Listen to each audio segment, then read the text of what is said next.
प्रतिस्पर्धी जे ते बरंच कामं लागलेले आहेत.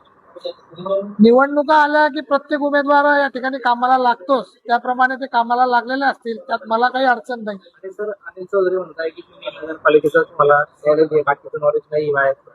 आता अनिल भाऊ आमचे ज्येष्ठ बंधू आहे आणि माझी न त्यांची कुठली स्पर्धाही या ठिकाणी दिसत नाही, त्यामुळे मी त्यांच्या बाबतीत न बोललेलंच बरं.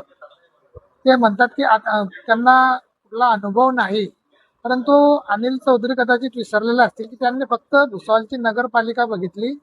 मी या ठिकाणी अख्ख्या जळगाव जिल्ह्याचं, सर्व ग्रामीण भागाचं, सर्व शहरी भागातलं जिथून सर्व कारभार चालतो त्या जिल्हा परिषदेचा उपाध्यक्ष म्हणून मी काम केलेलं आहे आणि याआधी अनेक ठिकाणी सर्व कामं मी या ठिकाणी केली असल्यामुळे आणि काय बोलावं हा त्यांचा विषय आहे. आणि आणि त्यांनी काही वक्तव्य, अनेक वेगवेगळी वक्तव्य केली होती, परंतु मला त्यांना काही उत्तर या ठिकाणी द्यायचं. महायुतीने तुमची निवड केली आणि मध्यंतरी हा जो